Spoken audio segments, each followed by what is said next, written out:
जय हिंद साथियों, स्वागत है आप सभी का आपके प्यारे यूट्यूब चैनल अपनी देव अकेडमी पर। आप सभी साथियों को 15 अगस्त की ढेर सारी शुभकामनाएं।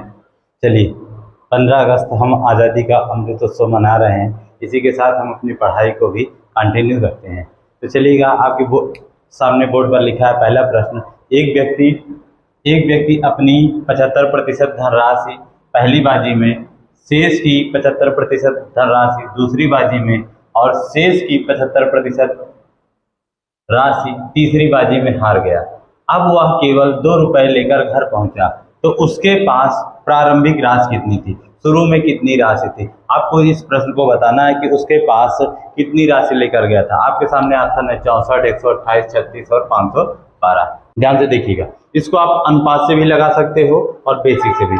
तो हम पहले बेसिक बता देंगे, फिर आपको अनुपात में भी इसको लगवा देंगे तुरंत। देखो सुनो, जैसे एक व्यक्ति है, कुछ x रुपए लेकर गया, मान लेते हैं x रुपए लेके गया।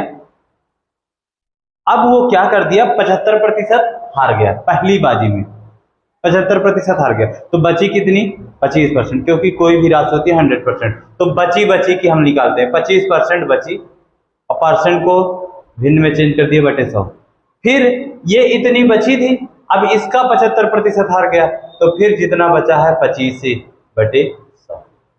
फिर अब ये पूरी राशि हो गई, तीसरी बाजी की बची, तो तीसरी बाजी में भी 75 हार गया, तो कितनी बची? 25। अब 25 बटे 100 बराबर 2 रुपया। अब इसी को हल कर दो भैया, 25 चौके 100, 25 चौके 100, 25 चौके 100, 4 चौके 16, 16 चौके 64 और 64 पे गुणा 2 से कर दोगे तो 128, यानी x बटे 64 बराबर 2 के x बराबर कितना आ गया? 128 आ गया। तो ये व्यक्ति कितना रुपए लेके गया था? 128 रुपए लेके गया था। चलिए, ये तो बेसिक का तरीका है। और आप इसको रेशियो से आप कैसे लगाओगे? आ जाओ, रेशियो से बताते हैं। मान लीजिए आप कहीं जुआ खेलने गए, उसमें आप शुरू में जो भी राशि लेके जाते हो 100% लेके जाते हो, ठीक है, और आप 75% हार गए, तो बची कितनी? 25% बची, यानी राशि हमारी थी 100%। अब वो 75 हार गए, तो बची कितनी मेरे पास? 25। जो बची उसी को लिख दें, बची कितनी? 25। फिर इसी तरह से अब ये अपने आप में 100 हो गई, तो 100, फिर 25 हार गए, 75 हार गए, फिर 25 बची। तो जितनी बार किया है आप इसी को ऐसे लिख लो।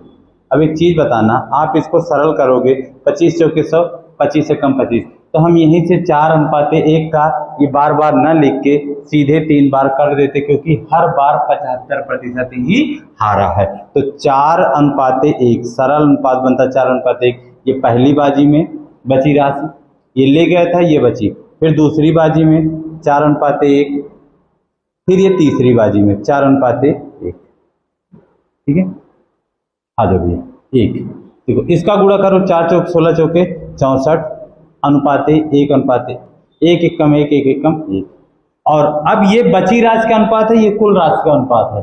तो कुल बची कितनी है? 2 रुपए। तो 1 यूनिट बराबर 2 रुपया, तो 64 यूनिट बराबर 64 गुणे 2 बराबर कितना हो जाएगा? 128 रुपया आ जाएगा। यहां से भी आपका आ जाएगा। ये इसका रेशियो मेथड था, सेकंड तरीका था, और ये आपका पहला तरीका, ठीक है। समझ में आ गया? इस तरह का प्रश्न बहुत बार पूछा गया है, तो आप अब कर लेंगे। कोई दिक्कत होगी तो बता दीजिएगा।